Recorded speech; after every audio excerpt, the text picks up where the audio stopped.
Hello everybody, welcome to Wrestling News with the Dude. So for those of you who have seen the last video about Wrestling News with the Dude, you have heard about the possible match between Grimm and Kurt Bale at the Obestest Regal Rumble. Apparently that is not the case, because there was a Obestest Regal Rumble match that happened earlier today. And as you may know, this is just the same as Regal Rumble, except you add an additional name to it. Fun fact, just to recap from last year, Giant Leather was the first one to win the Obestest Regal Rumble, not the Regal Rumble itself.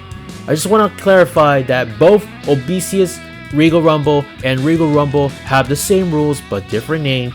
As for the stipulation of the second ever Obestest Regal Rumble match, the winner will face Duhop for the YouTube Wrestling Figures Heavyweight Championship. And if you have watched the recent video of GTS Wrestling like today, you've seen that, well, you know what? Let me go through the list of wrestlers who have competed in the Rumble match this year. So the list of entry are in order from 1 to 25. We had Rey Mysterio, Hollywood Hooligan, Handjobi, Captain America. Whoa, he looks familiar though. So Kurt Bale, Zack Cena, Onslaught, Crazy Ivan, Solar Pop Smith, Lucha La Raza, Red Rump Ranger, welcome back, Kid Badass aka The Undertaker, The Saint, Dominic Truex, Hitman Jones, Ace Marksman, Frankie Marinara, whatever his name is, Kamikaze, Mr. E, Tony Chini, Shamar, Grimm, Anthony Emerald Jr., Francesca Rabbit, and Tito the Clown. So yeah, there you have it folks. But, you know what's ironic? The last time we saw the Obestest Regal Rumble over a year ago was when Giant Leather, a scary wrestler, showed up as the last entry to the match. And this year, Tito the Clown, of course, another scary wrestler, did the same thing. But, both of them at least won something. So, last year, Giant Leather won and became the general manager of GTS Wrestling. This year, well, this is pretty different. Tito the Clown won the Rumble match and will be the next challenger for the YouTube title at, hopefully I don't want to vomit, so it's going to be taking place at Clown Duels, and it's going to be the second annual. So yeah, Tito the Clown surprisingly became the second wrestler to win the Obestest Regal Rumble match, I gotta say. I'm actually very happy about this match, but at the same time, I was not satisfied about this match. Here's why I was happy about this match. Well, you see, how many times have we seen Grimm vs. Duhop this year? Or out of every match we saw Grimm vs. Duhop, how many times? Guess what? No need to answer this, because I thought it would be so predictable that Grimm would win this. But guess what? Grimm didn't win, so Tito won, which is pretty, let's just say, unpredictable. So yeah, I think we had enough watching Grimm vs. Duhop for a while. Here's why. Well, you see, Grimm vs. Duhop has to be one of the top 10 best GTS rivalries in 2019 so far, and we don't need to see these two fighting off at Clown Duels, cause I could possibly guarantee that we will see Grimm vs. Duhop somewhere at the end of the year, or maybe if Grimm is still going to portray as a heel in the beginning of 2020 until Grimmomania, I presume, maybe this could be the right time to see the rivalry between Grimm and Duhop once again. And I'm already predicting that the final chapter could be happening at Grimmomania. So like I said, it's not a spoiler, it's a prediction. I could be wrong, but who knows. And for those of you who are wondering why I'm not satisfied about this match, well, here's why. You see, how many participants for this match? I mean, how many wrestlers competing in this match? 50? 40? Not even at least 30? Not 33 like the one from the first Obestest Regal Rumble? It's just 25. Why? Please tell me why there are 25 wrestlers competing in the Obestest Regal Rumble this year. And please don't tell me, oh, there are some guys who can't show up at the tapings. Well, you never know if someone is going to show up at the Obestest Regal Rumble multiple times. I mean, example like El Jefe Rojo, Landscaper, Green Oracle, or Green Goblin, or whatever the name is. Danny Dildo, or even Sinbacha. Guess what? Tony Chini actually pulled that one up, and he's the one who, well, let's just say a real person who's portraying as 3 different characters: Tony Chini, Lucha La Raza, and what's his name? Oh yeah, Hanjabi. So Gay Mysterio, man, he should have called his friend Landscaper to show up and participate. And don't say, oh, Lance is the one who portrays as Gay Mysterio. Like I said before, there are differences between a person and a character. As you may know, Gay Mysterio and Landscaper are both different characters. And, okay, I'm not going to say his full name because I don't want to get into some attention. So, yeah, Dominic is the real life person who is currently portraying as 2 different characters. Obviously, it's Gay Mysterio and Landscaper. So there you go, folks. As for Duhop, well, that's a different story right there, considering that he did not show up at the Obestest Regal Rumble, because why should he? He's the YouTube champion. I mean, what's the point? And the last thing I want to ask you all, well, let me ask you a question. So, 5 out of 8 people in this poster, as you can see, well, I've already explained why the YouTube champion did not show up. And here's the real question. Why didn't Jay Evans and Jay Cage show up at the GTS Obestest Regal Rumble? That's the mystery question right there.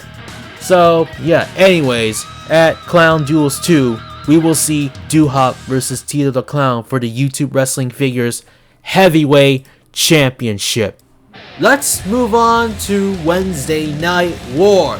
So, as you may know, AEW Dynamite and WWE NXT are going head to head every Wednesday night from 8 p.m. Eastern Time to 10 p.m. Eastern Time. And if you have heard about the first week of Wednesday Night War, you've heard that AEW drew 1.49 million viewers. Meanwhile, WWE NXT drew 891,000 viewers. So, which means that AEW Dynamite won the first week. And in the second week, the following week, AEW Dynamite received 1.018 million total viewers thanks to MLB, but that's okay, folks.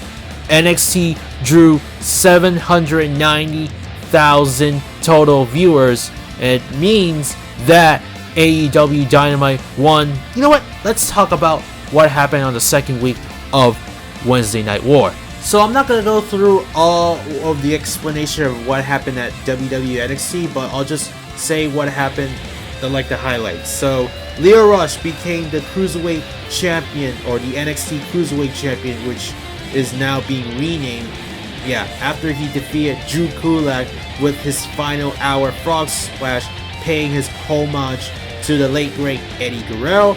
Rhea Ripley defeated Aaliyah by submission with a Gorilla Clutch, and she's coming for Shayna Baszler. And Forgotten Sons defeated Breezango. Breezango was supposed to face Everrise, but the Forgotten Sons took him out and took their spot. And we had a squash match. Of course, it was just one finishing move. Cameron Grimes defeated Boa, and Killian Dane show up and attacked them both. NXT North American Champion Roderick Strong defeated Isaiah Swerve Scott, and Velveteen Dream will challenge the NXT North American Champion Roderick Strong in 2 weeks for the title. And then we will see Tommaso Ciampa versus Adam Cole in the near future. Bianca Belair defeated Dakota Kai after the KOD. Bianca cut a promo: if Rhea Ripley wants to get to Shayna Baszler, she'll have to go through her first. And the main event, we saw Walter defeat Kushida. I'm kind of disappointed that the show could have been better, in my opinion.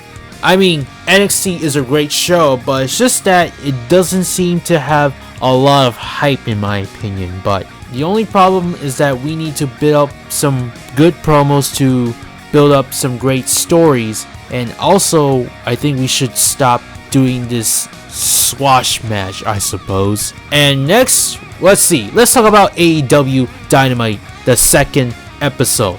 So we kick things off with the AEW Tag Team Championship Tournament first round match, and surprisingly, Private Party defeated the Young Bucks, and I gotta say, it's great that the Young Bucks actually put Private Party over, and that is quite great. Why? Here's the thing.